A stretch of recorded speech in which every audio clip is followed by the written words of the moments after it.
प्रिय दर्शकों, हम आप सबके लिए स्वास्थ्य पर एक चर्चा का कार्यक्रम हेलो स्वास्थ्य लेकर के आ रहे हैं, जिस पर हम स्वास्थ्य के विभिन्न मुद्दों पर चर्चा करेंगे। हर व्यक्ति इस संसार में अपने स्वास्थ्य को लेकर सजग रहता है, पर उतना सजग नहीं रह पाता जितना उसे रहना चाहिए। वह जानता है, पर उतना नहीं जान पाता जितना उसे जानना चाहिए। वो जब बीमार होता है, तब वह हड़बड़ाकर हॉस्पिटल की ओर पहुंचता है। हमारे इस कार्यक्रम का उद्देश्य रहेगा डॉक्टर्स को आप तक पहुंचाना। और ये कहा जाता है कि स्वास्थ्य के मुद्दों पर यदि आप जागरूक हो गए, जान गए, आपने समय से पहले चीजों पर अपना ध्यान देना शुरू कर दिया, उपचार करना प्रारंभ कर दिया, तो आप बहुत सी गंभीर समस्याओं से अपने आप को बचा ले जाते हैं। इन्हीं सब उद्देश्यों को साथ में रखकर हम आपसे रूबरू करा रहे हैं आज संकल्प नेत्र चिकित्सालय के डायरेक्टर, छत्तीसगढ़ के बहुत ही प्रख्यात फेको नेत्र सर्जक डॉक्टर संदीप तिवारी जी से। नमस्कार। नमस्कार, आपका बहुत बहुत स्वागत है सर। धन्यवाद। और सर तो आई के फील्ड में, चिकित्सा के फील्ड में, सर्जरी के फील्ड में अपनी कोई सानी नहीं रखते हैं, लेकिन बावजूद इनके आज हमने इनसे चर्चा का विषय चुना है डायबिटीज को, और डायबिटीज के कारण आंखों पर पड़ने वाले प्रभाव को। यद्यपि आप सर्जक हैं सर, पर मैं आपसे जानना चाहूंगा कि मैंने जब आपसे अभी चर्चा की थी तो आपने कहा कि आंखों की सर्जरी तो हम करेंगे ही, सर्जरी आखिरी विकल्प है, पर उसके पहले हम आंखों को प्रभावित करने वाली एक सबसे प्रमुख बीमारी के बारे में चर्चा करेंगे, जो है डायबिटीज। तो आप सबसे पहले इसे समझाने का प्रयास करेंगे। सबसे पहले तो मैं अपने ओर से शहर वासियों की तरफ से, पूरे छत्तीसगढ़ के रहवासियों की तरफ से, या वो जो इस पॉडकास्ट को सुन रहे हैं उनकी तरफ से आपको बहुत बहुत धन्यवाद दूंगा कि आपने ये बहुत ही अच्छा बीड़ा उठाया है कि कैसे हम लोगों को उनके स्वास्थ्य के लिए जागरूक कर सकते हैं। क्योंकि स्वास्थ्य में जागरूकता का, अवेयरनेस का बहुत बड़ा रोल होता है। ट्रीटमेंट तो बाद में आता है, उसके पहले जागरूक होना और जागरूकता के साथ साथ उस बीमारी के विषय में या स्वास्थ्य के विषय में जानकारी रखना बहुत ज़्यादा इम्पोर्टेंट रहता है। जैसा आज आपने विषय चुना है डायबिटीज का, तो डायबिटीज और आंख के बीच क्या संबंध है, डायबिटीज क्या होता है, इसमें पूरा चर्चा आज अपन करेंगे। और कैसे हम अपने ज़्यादा से ज़्यादा मरीजों को डायबिटीज के कारण जो आंख में खराबी होती है उससे बचाव का क्या रास्ता है, ये बताने का पूरा मैं प्रयास करूंगा। तो मेरी अपेक्षा है सबसे पहले तो सरल शब्दों में, जिससे एक आम इंसान भी समझ सके कि ये डायबिटीज आखिर है क्या और लोगों को ये बीमारी क्यों घेर लेती है। जी, डायबिटीज के विषय में ये बोला जा सकता है कि ये शुगर की मात्रा जब ब्लड में बढ़ जाता है तो उसे हम डायबिटीज कहते हैं। शरीर में ऐसा सिस्टम बना हुआ है कि जब भी हम कुछ खाते हैं तो उसको शरीर जो है या तो ऊर्जा के रूप में, एनर्जी के रूप में कन्वर्ट कर देता है, या फिर उसको, शुगर को बहुत सारे या तो ग्लाइकोजन के रूप में स्टोर करता है या फैट के रूप में बॉडी में स्टोर करता है। ये हमारे शरीर में पूरा एक ये सिस्टम बना हुआ है। ये पूरा सिस्टम जो है बहुत सारे हार्मोन्स के द्वारा संचालित होता है। लेकिन जब ये पूरी प्रक्रिया, ये पूरा सिस्टम अपने सुचारू रूप से काम करने में असमर्थ रहता है और जो भी हम खाते हैं उससे, उसके कारण ब्लड में शुगर की मात्रा जब बढ़ जाती है तो उस कंडीशन को हम डायबिटीज कहते हैं। वैसे समझने के लिए ये समझा जा सकता है कि मुख्य रूप से डायबिटीज जो है वो 3 प्रकार से हम डिवाइड कर सकते हैं। 3 कैटेगरी या 3 प्रकार के डायबिटीज बोल सकते हैं। पहला तो टाइप 1 डायबिटीज कहते हैं, जिसमें कि कम उम्र के बच्चों को होता है और यंग लोगों को होता है। दुबले पतले लोगों को होने की ज्यादा संभावना रहती है और ये जेनेटिक बीमारी होता है। हमारे शरीर में जो शुगर को कंट्रोल करने वाला हार्मोन्स होता है, जिसे हम इंसुलिन कहते हैं, जब वो इंसुलिन का प्रोडक्शन कम होने लगता है, इंसुलिन का प्रोडक्शन हमारे जो एक अंग होता है हमारे शरीर में, पेनक्रियाज में एक बीटा सेल्स होता है, वहां से इंसुलिन का सिक्रीशन होता है। जब ये इंसुलिन का सिक्रीशन या प्रोडक्शन कमजोर हो जाता है, कम हो जाता है, तब टाइप 1 डायबिटीज होता है। वैसे दूसरे प्रकार का वैरायटी का डायबिटीज होता है जिसे हम टाइप 2 कहते हैं। टाइप 2 में ये होता है कि हमारा इंसुलिन का प्रोडक्शन तो नॉर्मल रहता है, लेकिन इंसुलिन की एफिशिएंसी बहुत सारे कारणों से कम हो जाती है। तो जो भोजन से प्राप्त कार्बोहाइड्रेट है, शुगर है, उसका उपयोग हमारा शरीर एनर्जी बनाने में अच्छे से नहीं कर पाता है। आप चाहेंगे तो अपन आगे और इस पे बड़ा डिटेल में चर्चा कर सकते हैं कि ये इंसुलिन हमारे शरीर में कैसे काम करता है, और भी इसमें आगे चर्चा करेंगे।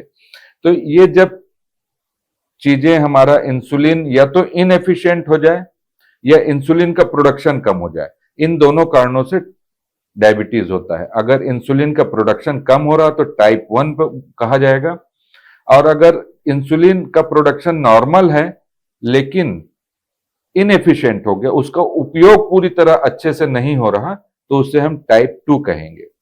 वैसे ही टाइप 1.5 भी एक डायबिटीज होता है, जो कि इन दोनों के बीच की एक अवस्था रहती है।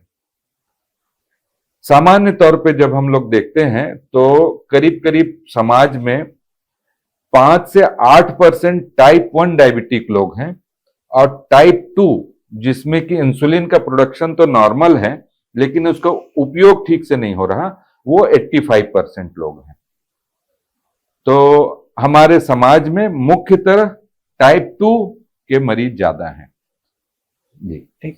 एक हम लोग बिल्कुल सिंपल सी भाषा में जैसे देखते हैं कि शरीर में हमको एनर्जी की जरूरत होती है। जी। ये एनर्जी हमको भोजन से मिलती है। भोजन हमारे शरीर में पहुंचा, वो कार्बोहाइड्रेट का फॉर्म ले लेता है, C6H12O6।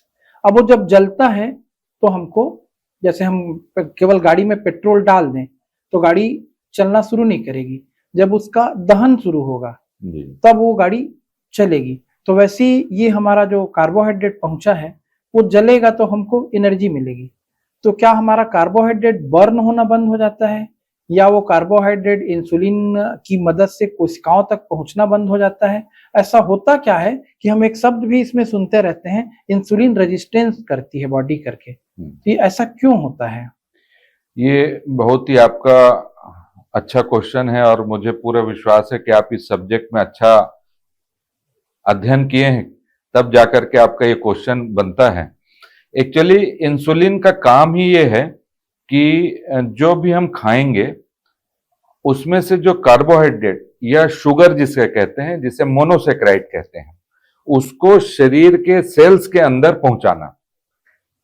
मान लीजिए आपकी हर सेल में एक दरवाजा बना हुआ है, उस दरवाजे में एक ताला लगा हुआ है, और उस दरवाजे को खोलने के लिए उस ताले में हमें एक चाबी लगाने की आवश्यकता है, तभी वो दरवाजा खुलेगा, और जो खून में शुगर बह रहा है वो सेल्स के अंदर जाएगा। जब वो सेल्स के अंदर जाता है तो वहां हमारे शरीर में माइटोकॉन्ड्रिया नाम का एक ऑर्गन, छोटा सा ऑर्गन होता है, जो कि हर सेल में, शरीर के हर सेल में एक एक रहता है। वहां पर ये शुगर जो है वो एनर्जी में कन्वर्ट होता है। एनर्जी का मतलब होता है एटीपी में कन्वर्ट होता है, एनर्जी में, और फिर हमारे शरीर के संचालन में, सोचने में, उठने बैठने में वो एनर्जी का उपयोग होता है। ये जो इंसुलिन है, जैसे मैंने बताया, वो जो दरवाजे में जो ताला लगा है, उसके चाबी के रूप में काम करता है इंसुलिन। जब तक इंसुलिन उस ताले में जाकर के अटैच नहीं होगा, तब तक वो दरवाजा शुगर के लिए खुलेगा नहीं। इसके कारण शुगर सेल्स के अंदर नहीं जाएगा और शुगर का प्रॉपर एनर्जी में कन्वर्जन नहीं होगा। उस कंडीशन में खून की नलियों में शुगर ज्यादा बहते हुई मिलेगी अपने को। तो इंसुलिन का जो उपयोग है वो शुगर को सेल्स के अंदर पहुंचाने का सबसे महत्वपूर्ण काम है। अगर ये शुगर सेल्स के अंदर नहीं पहुंचता है तो शरीर सामान्य तौर पे इस एक्सेस शुगर को फैट के रूप में या ग्लाइकोजन के रूप में कन्वर्ट करके शरीर के विभिन्न अंगों में छुपा देता है।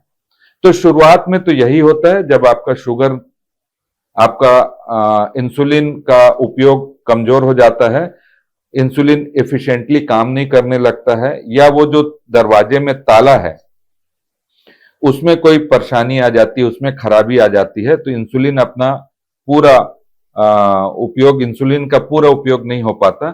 तब जितना भी ब्लड में शुगर है ये धीरे धीरे फैट में या ग्लाइकोजन में कन्वर्ट होते रहता है, और फिर हम यहां से टाइप 2 डायबिटीज की तरफ बढ़ने लगते हैं। ये प्रक्रिया लंबी प्रक्रिया है, 7 साल 8 साल में होता है, बहुत धीरे धीरे होता है, तो हमको पता नहीं चलता, और फिर धीरे धीरे हम टाइप 2 डायबिटीज में कन्वर्ट हो जाते हैं। हाँ सर, जो हम शुरू में चर्चा कर रहे थे कि जागरूकता, अब यहाँ से जागरूकता का सवाल आता है। सरल शब्दों में कहा जाए तो अब डायबिटीज की शुरुआत हो रही है तो दो चीजें एक साथ होने लगी। एक तो खून में चाशनी दौड़ने लगी, तो खून हमारा गाढ़ा हो गया, और दूसरा जो एनर्जी के रूप में उसको कोशिका में जाकर के माइटोकॉन्ड्रिया ने कोशिका के पावर हाउस के थ्रू उसको एनर्जी में कन्वर्ट होना था, तो एनर्जी की कमी हमको होने लगी। तो इसका पहला लक्षण तो शायद ये होगा कि हम यदि सामान्य से ज्यादा थका हुआ महसूस करें तो एक संकेत शायद डायबिटीज की तरफ हो सकता है। तो व्यक्ति को कौन सा ऐसा लक्षण महसूस करना चाहिए जो सामान्य व्यक्ति महसूस नहीं करता, उसको निग्लेक्ट करता है? तो पहला तो वहीं पर हम जाना चाहेंगे कि यदि डायबिटीज आने लगा शरीर में तो उसको शुरुआती सिम्टम में कैसे जान पाएगा एक व्यक्ति कि मैं डायबिटीज का पेशेंट बन सकता हूँ भविष्य में करके? डायबिटीज के लक्षण पे अगर अपन चर्चा करें तो क्लासिकल साइन तो बोलते हैं कि ज्यादा प्यास ज्यादा लगना, भूख ज्यादा लगना, पेशाब का बार बार होना, वजन कम होना। लेकिन ये स्टेज बहुत लेट आता है, उसके पहले आप अपने आप को डायबिटीज है कि नहीं है ऐसा जान सकते हैं। लेकिन उसके लिए और कोई रास्ता नहीं है, आपको अपने ब्लड का टेस्ट समय समय पर करवाते रहना ही जानने का सबसे बेहतर तरीका है। जैसी 35 साल या 40 साल की उम्र हो तो आप गांठ बांध लें कि आप हर साल एक बार अपने ब्लड का टेस्ट, और भी टेस्ट कराना जरूरी है, लेकिन शुगर से रिलेटेड जो भी जांच होते हैं, एक दो जो इंपॉर्टेंट जांच होते हैं उसको जरूर कराएंगे, जिससे कि आपको कोई सिम्टम, लक्षण आने के पहले ही आप डायबिटीज को अगर पकड़ लेते हैं तो बहुत आसानी से इसका मैनेजमेंट किया जा सकता है। हम लोग प्री डायबिटिक स्टेज सुनते रहते हैं सर, तो जो प्री डायबिटिक स्टेज है उसमें यदि व्यक्ति जान गया तो क्या डायबिटिक रिवर्सल की तरफ वो ले जा सकता है कि संभव ही नहीं है इस जीवन में? हाँ, प्री डायबिटिक और डायबिटिक ये दो कैटेगरी में हम पहले इसको बांट सकते हैं। जैसे हमने शुरू में बांटा टाइप 1 और टाइप 2, तो मुख्य रूप से जब हम बात कर रहे हैं तो टाइप 2 के विषय में आज हम लोग चर्चा करेंगे कि टाइप 2 में क्या क्या होता है। तो उसमें प्री डायबिटिक हो सकता है और डायबिटिक पेशेंट हो सकता है। डेफिनेटली जहां पर इंडिया में हम लोग ये मान करके चलते हैं कि आज के डेट में 20 करोड़ के आसपास के व्यक्ति जो हैं वो डायबिटिक पेशेंट हैं। हम चाइना से आगे बढ़ने वाले हैं। चाइना से हम लोग आगे बढ़ रहे हैं, बढ़ भी गए हैं, क्योंकि वर्ल्ड का डायबिटीज कैपिटल माना जाता है इंडिया को। वहीं पर प्री डायबिटिक भी इतने ही लोग हैं, करीब करीब 20 करोड़ लोग ही हैं जो कि प्री डायबिटिक हैं, जिनका डायग्नोसिस नहीं हो पाया है या जो डायबिटीज की तरफ धीरे धीरे बढ़ रहे हैं। टारगेट हमारा ये 20 करोड़ जो अभी डायबिटीज के पेशेंट, फ्रैंक डायबिटिक पेशेंट नहीं हुए हैं, प्री डायबिटिक स्टेज में हैं, हमारा टारगेट उनके लिए भी होना चाहिए, क्योंकि अवेयरनेस से हम उनको वापस नॉर्मल लाइफ की तरफ खींच सकते हैं। जहां तक आपने पूछा कि डायबिटीज रिवर्सल का क्या बात है या क्या चर्चा होता है, मेरा जो मानना है, मेरा जो अनुभव कहता है कि डायबिटीज रिवर्सल या कोई व्यक्ति को अगर शुगर हुआ है तो वो सामान्य स्थिति में कभी भी नहीं आ पाएगा। इस मिथ में नहीं पड़ना चाहिए कि वो सामान्य स्थिति में आ पाएगा। टाइप 2 के पेशेंट्स जिनको इंसुलिन रेसिस्टेंस हो जाता है और जो इंसुलिन रेसिस्टेंस को अपने कम कर लेते हैं, अगर समय रहेगा तो हम लोग चर्चा करेंगे कि ये इंसुलिन रेसिस्टेंस हम कैसे कम कर सकते हैं या उसके क्या पैरामीटर्स हैं इंसुलिन रेसिस्टेंस के। तो बहुत सारे एक्सरसाइज, डाइट के मेथड से हम अपने इंसुलिन रेसिस्टेंस को कम कर लेते हैं, सामान्य लेवल पे ले आते हैं। तो उस कंडीशन में आप बिना मेडिसिन के, बिना कोई दवा खाए अपने ब्लड शुगर को नॉर्मल लेवल पे रख सकते हैं और शुगर के कारण होने वाले कॉम्प्लिकेशन से बच सकते हैं। लेकिन अगर आपने वापस वही पुराना life style, sedentary life style या गलत खान पान में अपना लाइफ दिनचर्या फिर से चालू किया, तो वापस आपको संभावना है कि डायबिटीज या प्री डायबिटीज की तरफ आप अग्रसर हो जाएं। क्योंकि ये बहुत सारा चीज आपके बॉडी कंपोजिशन पे डिपेंड कर रहा है और बहुत सारी चीजें ऐसी है जो कि जेनेटिक लेवल पे भी है, जो कि किसी एक व्यक्ति को शुगर को पचाने का क्षमता देता है और वहीं किसी दूसरे व्यक्ति को उतना ही शुगर को पचाने का क्षमता नहीं देता है। तो ये जेनेटिक लेवल पे भी होगा, जो कि अभी रिसर्च का मुद्दा है, बहुत सारे उस पर रिसर्च हो रहे हैं। लेकिन मेरा ये मानना है कि अगर आपको शुगर हो गया है, डायबिटीज हो गया है, तो आपको ताउम्र या तो दिनचर्या, खान पान से आपको उस शुगर को मेंटेन रखना है या फिर दवाइयों से मेंटेन रखना है। लेकिन आपको कोशिश ये करना है कि आपका शुगर, ब्लड शुगर जो है, वो जो पैरामीटर्स हैं उस लेवल के अंदर ही रहें। इसमें थोड़ी सी चर्चा आगे बढ़ाते हैं। जी। दवाएं दी जाती है डायबिटीज के लिए। व्यक्ति मॉर्निंग वॉक पे जाता है, फिजिकल एक्टिविटी करता है, बावजूद उसको कुछ ना कुछ दवाएं दी जाती है। मेटफॉर्मिन जैसे सबसे फेमस कॉमन दवा है और वो दवाएं लेता है और उसके मन में एक भय वहीं से आना शुरू हो जाता है कि मैं दवा तो खा रहा हूँ, लेकिन इन दवाओं के खाने से मुझको अब इसका साइड इफेक्ट होगा, और जैसे जैसे मैं इन दवाओं को खाते जाऊंगा वैसे वैसे मुझको शरीर के कोई अंग इफेक्टिव होते जाएंगे, उससे दुष्प्रभावित होते जाएंगे। तो क्या दवा खाने से दुष्प्रभाव आता है या दवा दुष्प्रभाव से बचाती है? इसको लेकर के बहुत ज्यादा कंट्रोवर्सी है समाज में। तो अभी आप जो दवा के विषय में पूछ रहे हैं, उसके पहले के स्टेज में मैं आना चाहूंगा कि आपको सबसे पहले तो अगर किसी दिन आपने ब्लड टेस्ट कराया, आपका शुगर 180-200 आ गया, जो कि नॉर्मल लेवल से ज्यादा है, तो सबसे पहले घबराने की जरूरत नहीं है। आपके जैसे डायबिटिक पेशेंट भरपूर हैं, बहुत सारे लोग हैं, सबका मैनेजमेंट है। सबसे अच्छी बात यह है कि आपने समय रहते अपना ब्लड टेस्ट कराया और आपको ये पता चल गया कि आपके ब्लड में शुगर की मात्रा ज्यादा है। अगला स्टेप आपका यह होना चाहिए कि आप टाइप 1 है कि टाइप 2 है, इसका निर्धारण करें, क्योंकि दोनों का एंटायरली डिफरेंट ट्रीटमेंट है। टाइप 1 का ट्रीटमेंट, जैसा मैंने कारण पहले जैसे बताया कि टाइप 1 का कारण यह है कि इंसुलिन का प्रोडक्शन हमारा कम हो गया, तो शरीर जिस चीज को प्रोड्यूस ही नहीं कर रहा है उसको तो पक्के तौर पे बाहर से लेना पड़ेगा आपको। इसका मतलब है कि आपको बाहर से इंसुलिन लेना पड़ेगा, क्योंकि इंसुलिन का प्रोडक्शन ही आपका बॉडी नहीं कर रहा। लेकिन वो केवल 5 से 8% पेशेंट हैं। ज्यादा मैक्सिमम पेशेंट कौन से हैं? टाइप 2 के। टाइप 2 का मतलब है कि इंसुलिन आपका बॉडी पूरा प्रॉपर बना रहा है, लेकिन आपके बॉडी की कंडीशन ऐसी है जिसे हम इंसुलिन रेसिस्टेंस कहते हैं, जिसके कारण इंसुलिन जो है वो आपके ब्लड में से शुगर को सेल्स के अंदर नहीं पहुंचा पा रहा। इस कंडीशन को इंसुलिन रेसिस्टेंस कहते हैं। और ये कैटेगराइज करना बहुत ही आसान है, बहुत ही आसान। कुछ ब्लड टेस्ट से हम ये कैटेगराइज कर सकते हैं कि मैं टाइप 1 का पेशेंट हूं कि टाइप 2 का पेशेंट हूं। मार्केट में इजीली 2000-3000 रुपए के कॉस्ट में ये टेस्ट अवेलेबल है। जब भी आपको ब्लड शुगर ज्यादा है, पहली बार डायग्नोस हो आपको ब्लड शुगर का, तो आप अपने डॉक्टर से जरूर रिक्वेस्ट करें कि वो सीरम इंसुलिन, सी पेप्टाइड, ये 2 टेस्ट आपको करके दे। और अगर इंसुलिन रेसिस्टेंस वाला टाइप 2 वाला डायबिटीज अगर आपको डॉक्टर आपको डिक्लेयर कर रहे हैं, तो एक टेस्ट होता है होमा IR, जिससे कि आपके शरीर में इंसुलिन रेसिस्टेंस का क्या ग्रेडिंग है वो आपको पता चलेगा, उसका जानकारी लें।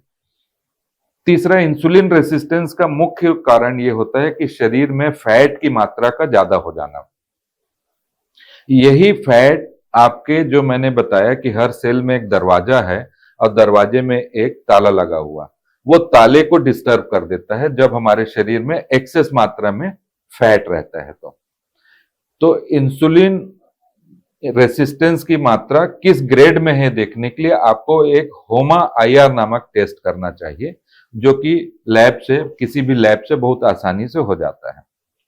आपसे चर्चा करके सर हम कंटिन्यू करेंगे जी, ऐसे ही तीसरा एक जानकारी हमको डायबिटीज में जानना है कि आपके बॉडी में बॉडी कंपोजिशन क्या है और इस बॉडी कंपोजिशन में बॉडी फैट परसेंट का क्या रोल है।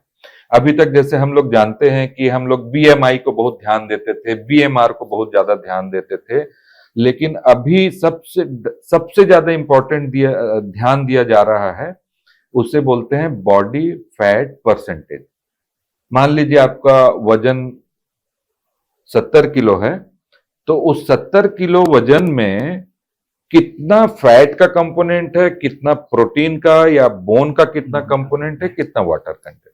अगर body fat percent certain percentage से ज्यादा है तो आपको इंसुलिन रेसिस्टेंस होने की संभावना ज्यादा है। अब आते हैं, आपका जो मेन क्वेश्चन था कि दवाइयों के उपयोग से कोई साइड इफेक्ट हो रहा क्या। डेफिनेटली एलोपैथी की सब दवाइयों में कुछ ना कुछ साइड इफेक्ट होता है, लेकिन उससे ज्यादा खराबी वो साइड इफेक्ट हो रहा करके आप दवा लेना बंद कर दें, ये बिल्कुल भी गलत बात है। लेकिन क्योंकि उस दवा के जो थोड़े बहुत साइड इफेक्ट होते हैं, उससे ज्यादा खराबी आपके शरीर में हो सकता है यदि आप अपने ब्लड शुगर को कंट्रोल नहीं करते हैं। हमारा as a doctor main aim ये है कि आपका ब्लड शुगर प्रॉपरली कंट्रोल में रहे, क्योंकि डायबिटीज जो है वो केवल ब्लड शुगर के बढ़ने के कारण आपके शरीर में कोई खराबी नहीं आने वाला, लेकिन जब लगातार ब्लड शुगर जो बढ़ता रहता है, बढ़ा रहता है हमारे शरीर में 10 साल 12 साल 15 साल बढ़ा हुआ है, उसके कारण जो कॉम्प्लिकेशंस होते हैं वो हमारे लिए ज्यादा गंभीर मुद्दा होता है। उन कॉम्प्लिकेशंस का ट्रीटमेंट या उन कॉम्प्लिकेशंस के कारण आपका लाइफ डेंजर में रहता है, मॉर्बिडिटी रहता है, आपका क्वालिटी लाइफ पुअर रहता है उन कॉम्प्लिकेशंस के कारण। तो शुगर को कंट्रोल करना, सही तरीके से कंट्रोल करना, ये महत्वपूर्ण है, क्योंकि हमको एनी हाउ डायबिटीज के कारण जिस कॉम्प्लिकेशन में हम फंसने जा रहे हैं फ्यूचर में, उससे बचना है। आपकी तो डायबिटीज पे स्पेशलिटीज एकदम प्रभावित कर दे रही है। हम लोग आपको मतलब आंख के फील्ड में ज्यादा जानते आए हैं। 20 साल आपको हो गया है एक सर्जन के रूप में कार्य करते हुए, और आपका जोर डायबिटीज पे है, मतलब निश्चित रूप से इसका आंखों से कुछ ना कुछ गहरा संबंध होगा, तभी आपने रिसर्च की है। और हम लोग भी कभी कभी डायबिटीज, रेटिनोपैथी इत्यादि शब्दों को सुनते रहते हैं, और ये भी सुनते हैं कि डायबिटीज शरीर के किसी एक अंग को प्रभावित कर देता है। गांव वालों की मान्यता रहती है, तो एक को नहीं करता होगा, सबको करता होगा, और आंखों को शायद विशेष प्रभावित करता होगा। तो आंखों से इसका क्या क्या कनेक्शन है, ये थोड़ा विस्तार से बताइएगा। तो जैसे मैंने अभी कहा कि जो ब्लड शुगर जब बहुत दिन तक बढ़ा रहता है, अनकंट्रोल्ड ब्लड शुगर बढ़ा हुआ है, हम उसको कंट्रोल नहीं किए हैं, या अवेयरनेस की कमी है, या इग्नोरेंस है, तो कोई ना कोई कॉम्प्लिकेशन होता है शरीर में, और वो कॉम्प्लिकेशन ही मेनली मरीज को तंग करता है। लाइफ स्टाइल या तो खराब होता है, या मॉर्बिडिटी आता है, या और भी बड़े प्रॉब्लम भी होते हैं। जब भी शुगर बढ़ता है शरीर में और लगातार बढ़ा रहता है, तो हमारे शरीर में जितने भी ब्लड वेसल्स हैं उनको प्राइमरली ये टारगेट करता है, उनको खराब करता है ब्लड वेसल्स को। वैसे तो डायबिटीज शरीर के ब्लड वेसल्स को भी में भी दुष्परिणाम डालता है, नर्व्स में भी खराबी करता है, हड्डियों में भी खराबी करता है, मसल्स में भी खराबी करता है। तो डायबिटीज ऐसे देखा जाए तो शरीर के सभी अंग में, सभी पार्ट में, सभी टाइप के अंगों में वो अपना खराबी करता है। मुख्य रूप से ये ब्लड वेसल से चालू करता है इसकी खराबी होना। और उसमें से भी आंख और किडनी, ये दो ऑर्गन हैं जिनमें सबसे पहले अपना दुष्परिणाम दिखाता है। तो डायबिटीज के हर वो व्यक्ति जिनको 5 साल हो गया है, हम लोग हमेशा एडवाइस करते हैं कि वो आंख में अपना रेटिना का जांच जरूर कराएं, क्योंकि रेटिना जो है वो आंख के पीछे की एक झिल्ली है, पर्दा है, जिसमें कि नर्व्स भी हैं और ब्लड वेसल्स भी हैं। तो वो बहुत बारीक ब्लड वेसल्स रहता है, उसमें वो अपना दुष्परिणाम दिखाता है डायबिटीज, और सबसे पहले वहीं पर दुष्परिणाम आता है। तो ये तो सबसे गंभीर स्थिति बन रही, क्योंकि जी। रेटिना की चिकित्सा जी। सबसे जटिल मानी जाती है, जटिल मानते हैं, रेटिनोपैथी। हाँ। और यदि रेटिना पर प्रतिबिंब बनना बंद हुआ, जी। मतलब व्यक्ति में तो अंधेपन का भी कारण बनेगा। अंधेपन तो ये वास्तव में मतलब ये जमीनी स्तर पर कितने % के रूप में अंधत्व तक पहुंचा रहा है डायबिटीज? क्या इसके कुछ आंकड़े हैं? हाँ, डायबिटीज के पेशेंट अगर 5 साल पुराने हो गए हैं, तो हम लोग मानते हैं कि करीब 100 में से 15 लोगों को डायबिटिक रेटिनोपैथी का शुरुआत हो चुका है। शुरुआत हो चुका है या डायबिटिक रेटिनोपैथी हो गया है। और जहां पर ये बहुत गंभीर विषय है कि इनके आंख में खराबी चालू हो चुकी है, जहां ये बहुत गंभीर चीज मैं बोल रहा हूं। लेकिन वहीं पर मैं ये भी बताना चाहूंगा कि अगर डायबिटिक रेटिनोपैथी को हम समय रहते डायग्नोस कर लेते हैं, तो आज के समय में इसके ट्रीटमेंट बहुत अच्छे अच्छे आ गए हैं। हाँ, मैं वही ये मान के डर सा चलें। लगने लगा था। हाँ। मैं आपसे अगला यही पूछना चाह रहा था जी। कि किसी को प्रभावित तो करने ही लगा, जी। क्योर कैसे करेंगे, उस पर आप आ ही रहे हैं। तो जैसा हम लोग आज जो चर्चा का अपना मुख्य मुद्दा है, अवेयरनेस, अवेयरनेस से ही प्रिवेंशन आता है कोई डिजीज का। तो सबसे पहले तो ये जानना कि क्या मैं डायबिटीज से पीड़ित हूं। उसके बाद दूसरा स्टेप आता है, क्या मैं टाइप 1 टाइप 2 से पीड़ित हूं। यदि मेरे को डायबिटीज है तो मेरे शरीर के कौन से अंगों में क्या खराबी हुआ है कि नहीं हुआ, ये चीज को कैटेगराइज करना। जहां तक आंख की बात है, तो हमारा सभी लोगों को ये सलाह रहता है कि जैसे ही आपको पता चले, सबसे पहली बार आज के डेट में जब पता चले कि आज मेरा ब्लड शुगर ज्यादा है और मैं टाइप 1 या टाइप 2 में कैटेगराइज हो गया हूं, तो सबसे पहला हमारा काम ये बनना होता है कि हम आज आंख का चेकअप कराएं। आंख के चेकअप में रेटिना का पूरा डिटेल चेकअप होना चाहिए, ग्लूकोमा है कि नहीं उसका पूरा डिटेल चेकअप होना चाहिए, और दृष्टि कितनी है आपके आंख की, कहीं वो दृष्टि अब कम तो नहीं हो गई है, उसका भी पूरा डिटेल चेकअप होना चाहिए। मान लीजिए आज के डेट में आपका पहली बार डायग्नोसिस हुआ है और आंख का स्थिति एकदम बढ़िया है, तो अच्छी बात है, जिससे कि आप आगे भी इसको अच्छा रख सकें। इस चीज के अवेयरनेस के साथ आप आगे बढ़ेंगे। और हर एक साल, हर साल आपको रेटिना का चेकअप कराते रहना पड़ेगा। एम क्या है उसमें, हर साल कराने का एम ये है कि हमको जैसे ही डायबिटीज का रेटिना में कोई खराबी दिखे, उसको अर्ली स्टेज में ही हमको डायग्नोसिस करना है। अर्ली स्टेज में इसलिए डायग्नोसिस करना है क्योंकि अगर अर्ली स्टेज में डायग्नोसिस करेंगे तो ट्रीटमेंट हमारे पास बहुत अच्छे अच्छे हैं। जैसे हमको अर्ली स्टेज में डायग्नोस होता है, बहुत अच्छे ट्रीटमेंट हमारे पास उपलब्ध है। तो ये मान के चलिए कि हम आपके विजन को करीब करीब 100% बचा सकेंगे। इसके कारण अर्ली डायग्नोसिस इसमें बहुत इंपॉर्टेंट है। अब विजन बचाने के लिए, जैसे रेटिना में इफेक्ट पड़ ही गया जी, तो विजन वापस करने के लिए फिर वहां पर उपचार क्या क्या करते हैं? जी, मेडिकल साइंस अब काफी आगे बढ़ गया है। हमारे पास डायबिटिक रेटिनोपैथी जिसे कहते हैं, उसके अलग अलग स्टेज के लिए अलग अलग वेराइटी में ट्रीटमेंट अवेलेबल है। जैसे मान लीजिए बहुत अर्ली स्टेज है, जहां पर कि केवल छोटे छोटे खून के थक्के जमे हुए हैं, तो वहां पर अच्छा blood sugar control, lipid profile का कंट्रोल और आपके लाइफ स्टाइल में चेंजेस ला करके और कुछ आई ड्रॉप दे करके हम आपके विजन को बचा सकते हैं। इससे अगले स्टेज में आता है, मान लीजिए छोटे छोटे खून के धब्बे जम गए हैं और जो देखने की सब देखने की जो सबसे इम्पोर्टेंट ऑर्गन या इम्पोर्टेंट पार्ट होता है देखने का, जिसे हम मैकुला कहते हैं, अगर वो मैकुला में सूजन आ गया है डायबिटीज के कारण, सबसे पहले मैकुला ब्लीडिंग होने के साथ साथ मैकुला में सूजन भी आता है। अगर मैकुला में सूजन आ गया है और इस सूजन को हम बहुत एडवांस टेक्नोलॉजी के मशीन, जिसे हम ओसीटी कहते हैं, उससे डॉक्यूमेंटेड कर लेते हैं, नाप लेते हैं, तो उसका भी इलाज संभव है। उसके इलाज के लिए जो दवाई रहती है उसको आंख के अंदर ही इंजेक्शन के माध्यम से आंख के अंदर ही पहुंचाया जाता है, जिससे कि वो जहां पर सूजन है वहां पर डायरेक्ट काम करे और उसका बेहतर रिजल्ट आए। इसे बोलते हैं एंटी वेजेफ इंजेक्शन।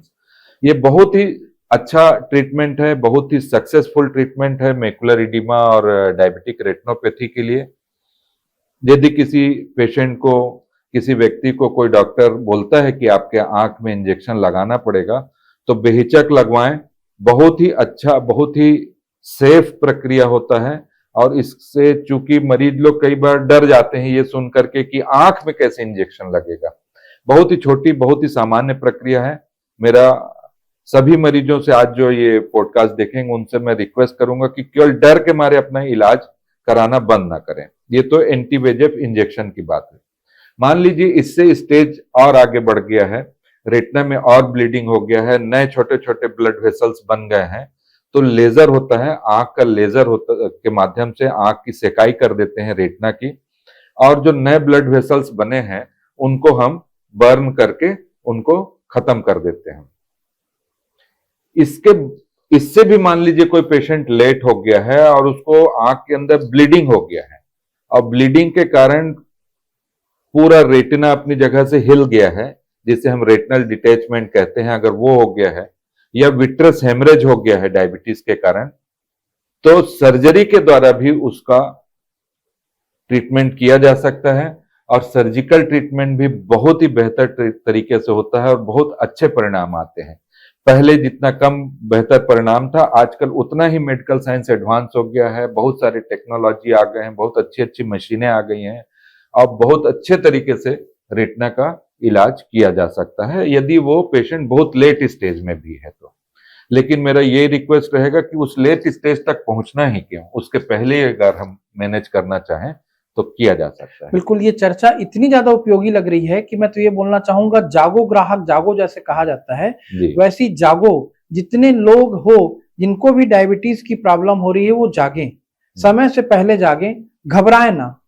पहले तो अपनी दिनचर्या को बिल्कुल नियमित करें, अपने ब्लड शुगर लेवल को कंट्रोल करने का प्रयास करें। और सर से जो अब गंभीर चर्चा निकली है कि यदि वो आंखों को प्रभावित करने लग गया तो बहुत सी एडवांस टेक्नोलॉजीज है और हम अपनी चिकित्सा और अपने रोग को जानने और उसके बारे में अवेयर होने से बचे मत। हमें अपने जीवन शैली में अपना नियमित जो चेकअप है उसको शामिल करना ही चाहिए, भले हम डायबिटीज के पेशेंट हैं या ना हो। बार बार ये कहा जाता है कि आप अपने बर्थडे के दिन अपना कंप्लीट मेडिकल चेकअप कराएं, और वैसी डायबिटीज का पेशेंट है तो अपनी आंखों की जांच जरूर कराएं। लोगों का ध्यान ही नहीं जाता सर, मेरे को जहां तक लगता है लोगों का ध्यान ही नहीं जाता। मेरे यहाँ आपने 2 बार सर्जरी की है, मेरे यहाँ मैडम की आपने मोतियाबिंद की चिकित्सा की है, तो जब उनको प्रॉब्लम आई तभी हमको पता चला। मेरे मन में पहले से नहीं आया था, मैं खुद इतना समझदार होने के बावजूद कि मुझको आई चेकअप भी कराना चाहिए, यदि शुगर हो गया है तो नहीं जान रहा था। तो हम आज की हमारी चर्चा तभी सार्थक होगी जब इस संदेश को हम मजबूती से पहुंचा पाए लोगों तक कि यदि आपको डायबिटीज हो गया है तो आप नियमित अंतराल पर अपनी आंखों की चिकित्सा कराते रहें, देखभाल कराते रहें। और बहुत उन्नत तकनीक आ गई है। मैं सर के यहाँ जाता हूँ तो जितना चाहे आई प्रेशर से लेकर के जितनी एडवांस टेक्नोलॉजी की मशीनें हैं, वन बाय वन व्यक्ति उनसे गुजरते जाता है और तब जाकर के वो सर के चेंबर तक पहुंचता है। और वो सारी टेक्नोलॉजी पहले ही डिटेक्ट कर चुकी रहती है कि व्यक्ति की आंख में प्रॉब्लम है या नहीं है, और वो सारा डायग्नोसिस भी बड़ा सरल सहज होता है। कुछ वही मैं बोलना चाह रहा था कि आज के समय में मेडिकल साइंस इतना एडवांस हो गया है कि अगर मरीज अपना थोड़ा भी ख्याल रखे, थोड़ा भी अवेयरनेस रखे, तो कोई भी बीमारी, कोई भी आंख में होने वाली खराबी को मिस करना मुश्किल है। और अगर कुछ हो भी जाता है तो बहुत अर्ली डायग्नोसिस पॉसिबल है। और अगर कोई तकलीफ आगे बढ़ भी जाती है तो उसका इलाज आज के समय में बहुत एडवांस हो गया है। ये सब मेडिकल साइंस के एडवांसमेंट के कारण हुआ है। उसके कारण जो हम लोगों ने इतना इंस्ट्रूमेंट, इतना जो एडवांस इंस्ट्रूमेंट अवेलेबल हो पाया है हम लोगों के पास, उसके कारण अब हम लोग मरीजों का काफी बेहतर तरीके से इलाज कर पाते हैं और काफी विजन को बचा पाते हैं। जैसे अभी आपने मोतियाबिंद के विषय में कहा, डायबिटीज के मरीजों में जो मैंने अभी थोड़ी देर पहले कहा कि मोतियाबिंद भी, कैटरेक्ट भी बहुत समय से पहले हो जाता है, ग्लाकोमा भी होने की संभावना बहुत ज्यादा रहती है। डायबिटीज के मरीजों में जब पहले हम लोग ऑपरेट करते थे, आज से 10-12 साल पहले, तो काफी डर बना रहता था कि कहीं कोई इन्फेक्शन होने की संभावना तो नहीं है, कहीं कोई इन्फेक्शन हो जाएगा, कैटरेक्ट सर्जरी फेल तो नहीं हो जाएगा। लेकिन आज के समय में मेडिकल एडवांसमेंट के कारण, स्किल डेवलप डॉक्टर्स के स्किल के डेवलपमेंट के कारण और मरीज के सहयोग से हम लोग बेहतर तरीके से अब रिजल्ट देने लगे हैं और काफी कंट्रोल्ड और बेहतर रिजल्ट आने लगे हैं। जी। हाँ सर, एक आखिरी मैं चर्चा करना चाहूंगा, ग्लूकोमा से भी बहुत ज्यादा लोगों को तनाव है, डर है। यदि ग्लूकोमा हुआ मतलब तो फिर आंख की दृष्टि चली ही गई मानते हैं। हाँ, इसका डायबिटीज से संबंध और क्या इसकी चिकित्सा अब संभव है, ये भी जरूर बताएं।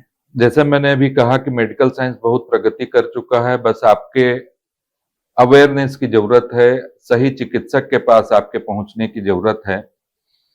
ग्लाकोमा कांच बिंदु जैसे हम लोग कहते हैं, उसके साथ सबसे दुखदाई बात यह है कि वो अपना कोई सिम्टम नहीं दिखाता। जैसे कि मलेरिया होगा या पेट में इन्फेक्शन होगा तो हमको पता चल जाता है, फीवर आ जाता है, लूज मोशन हो जाता है, तब हम अंदाज लगा लेते हैं यार कि मेरे को कोई इन्फेक्शन हुआ है। लेकिन ग्लाकोमा एक ऐसी बीमारी है जिसमें आपके आंख की रोशनी धीरे धीरे कम होने लगती है, लेकिन आपको बहुत लेट स्टेज तक पता नहीं चलता है। तो पता कैसे करें? इसके कारण हम लोग अपने हॉस्पिटल में ये फिक्स कर दिए हैं कि जो भी पेशेंट हमारे पास आ रहा है उस सबका हम आंख का प्रेशर चेक करते हैं। ग्लाकोमा के लिए सबका चेक करते हैं, क्योंकि चूंकि ये बीमारी सिम्टमलेस है, कोई आपको सिम्टम नहीं दिखाएगा, तो आपको ये मालूम ही नहीं चलेगा जब तक हम आंख के अंदर का प्रेशर नहीं चेक करेंगे। तो हम सबका आंख का प्रेशर चेक करते हैं, और स्पेशली जो 35 साल से एज के ज्यादा लोग हैं उनका तो करना ही है आंख का प्रेशर चेक। जहां तक आपने पूछा कि इसका ट्रीटमेंट कैसा है, काफी बेहतर ट्रीटमेंट है, दवाइयां बहुत अच्छी आ गई है, डायग्नोसिस बहुत अच्छे टेक्निक से होने लगा है, बहुत अर्ली स्टेज में हम डायग्नोस कर लेते हैं और बहुत अच्छी दवाइयां चालू कर देते हैं। अगर खुदा ना खास्ता कोई लेट स्टेज में भी आ रहा है तो आजकल सर्जरी भी, अच्छी सर्जरियां भी उपलब्ध है।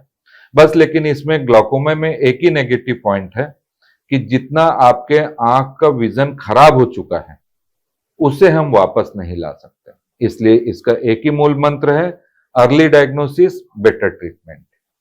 अभी तो चर्चा करके आपसे मन नहीं भर रहा है। एक्चुअल में नेत्र के ही उपचार से संबंधित इतनी बातें हैं कि उस पर भी चर्चा होनी चाहिए। डायबिटीज पे चर्चा शुरू हो गई है, तो वो चर्चा अभी तो शुरू होकर के तैयार हुई है, ऐसा लग रहा है। तो इन सब मुद्दों पर हमारी चर्चा लगातार जारी रहेगी और सर से हम 1 बाय 1 चर्चा को आगे बढ़ाते रहेंगे। आपको ये चर्चा उपयोगी तो है ही, कैसे लग रही है जरूर बताइएगा। आप किन बिंदुओं पर सर से और ज्यादा जानना चाहते हैं वो बताइएगा, और स्वास्थ्य की ऐसी कौन सी समस्याएं हैं जो आपको परेशान कर रही हैं इसको भी बताइएगा। आपको बेहतर स्वास्थ्य के लिए हम लोग अपनी तरफ से शुभकामनाएं देते हैं।